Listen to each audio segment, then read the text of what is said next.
Saludos supervivientes, bienvenidos, bienvenidas un día más a este rolario de cuarentena. Hoy volvemos a traer volvemos a traer a Edad Oscura y os traemos un clásico dentro de la serie de los nocturnos, de los By Night, que era en el original las ciudades vistas bajo la óptica del mundo de tinieblas, concretamente en Edad Oscura. Constantinopla Nocturno, Constantinopla By Night, un módulo estupendo y además que le tengo cariño porque esta era la ciudad que yo dirigía. En nuestro grupo, pues oye, nos encanta a todos dirigir y nos dividimos y nos repartimos las cosas como buenos hermanos. Había quien dirigía Jerusalén, otro módulo estupendo. Había quien dirigía pues en Inglaterra y yo me tocó en la Edad Oscura dirigir Constantinopla. Y es un módulo que está realmente bien, porque a veces cuando los americanos, Mundo de Tinieblas, contaba cosas sobre Europa u otras partes del mundo en la mascarada, sobre todo en la segunda edición, metían un poquito la pata en algunos aspectos.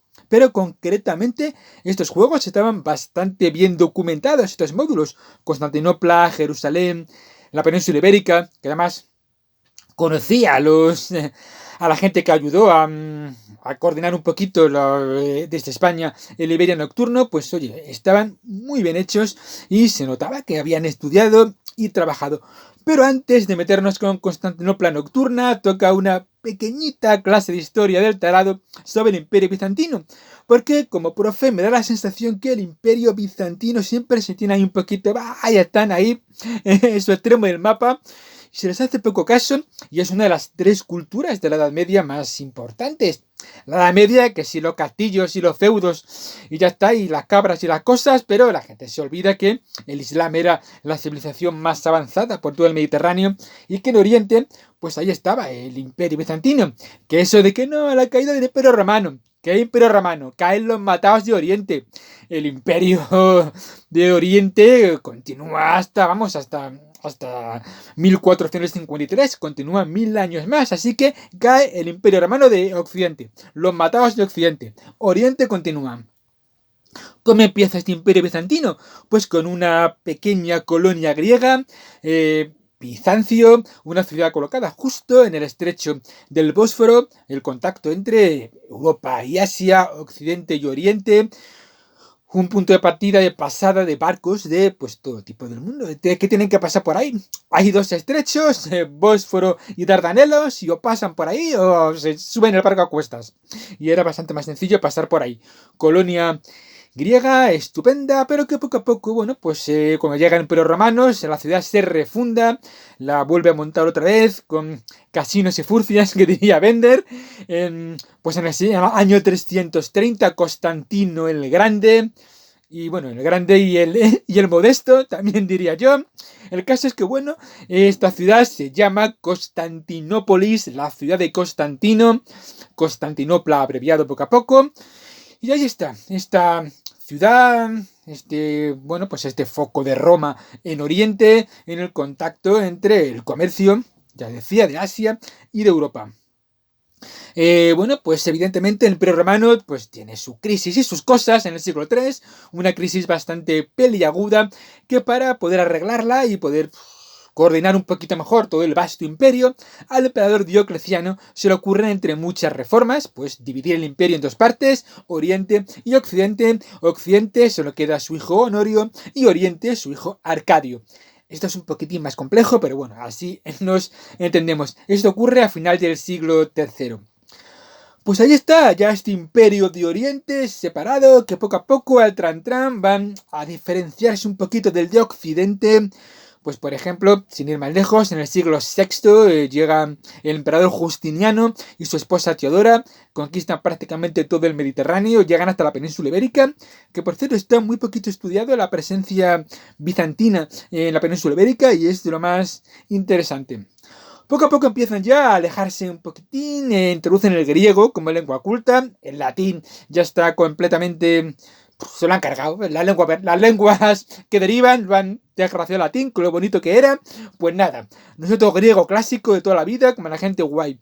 Poco a poco incluso se separarán más todavía, también con religión, llegará el cisma de Oriente en el 1054 y se pasarán pues oye, a la iglesia ortodoxa, pasando completamente del Papa, como de montar en monociclo, y ahí estarán tan a gusto. De hecho, será la iglesia ortodoxa la que cristianice gran parte de pueblos de Europa Central, serbios, por ejemplo, o rusos, y ya os anticipo que uno de los problemas de los Balcanes va a ser precisamente esta distinta cristianización católica, ortodoxa, más adelante musulmana y demás. Pero bueno, hablamos de eso otro día.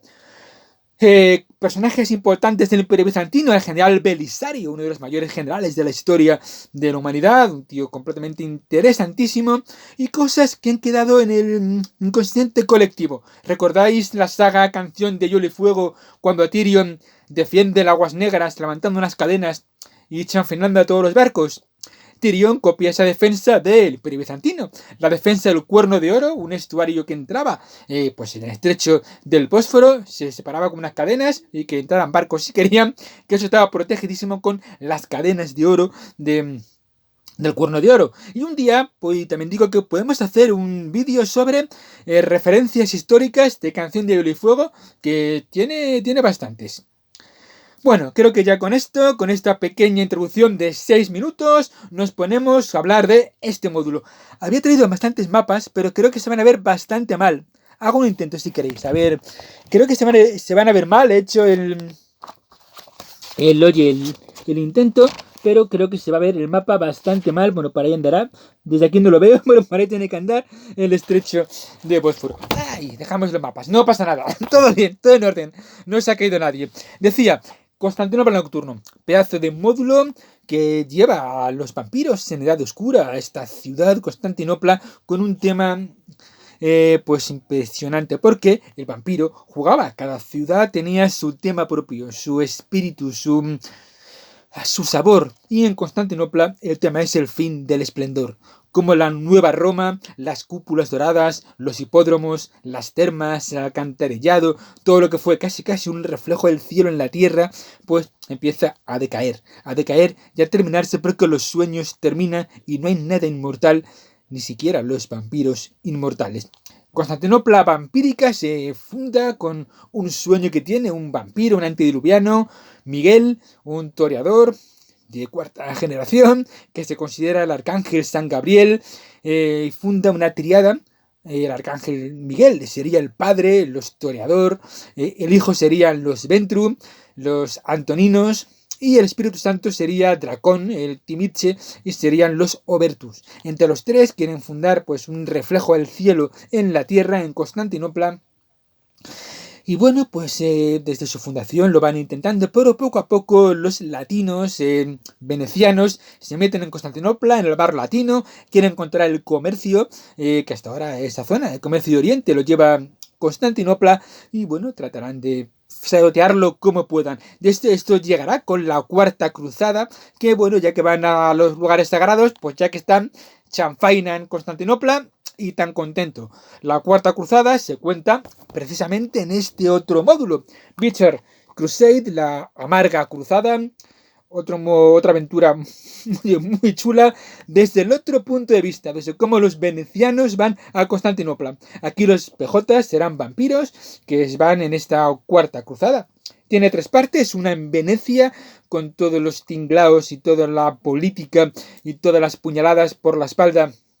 En Venecia, el ejército pasando por tierra, por territorio timiche, con eróticos resultados, que ya va a ser la frase del rolario, y finalmente, pues la chanfaina y el choceo que hacen en Constantinopla. Muy bien este módulo. Mi idea era, yo pensaba hacerlo esto desde el punto de vista de los de Constantinopla, hicimos unos PJs que molaban muchísimo, por cierto, qué grandes PJs salieron, y que bien estaba saliendo esta partida, la dejamos, pero era una pena. Y luego hacer desde otro punto de vista otros PJs llevando quienes iban a chanfainar.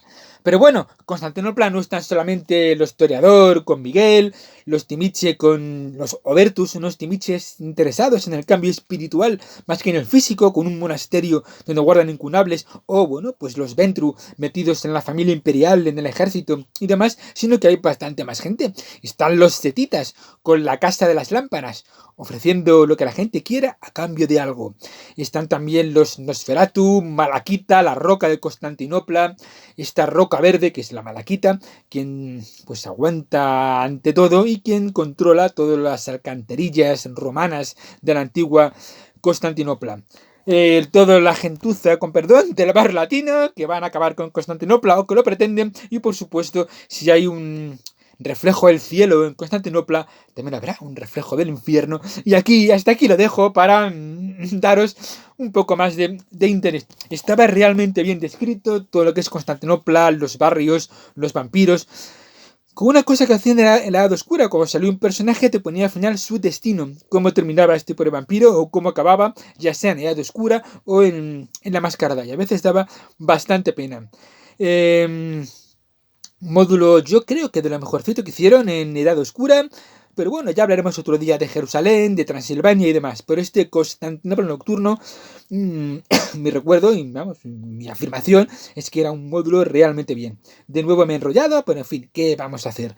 Gracias por estar ahí, gracias por aguantarme, gracias por resistir y evidentemente, sobre todo y ante todo, gracias por ser tan buena gente.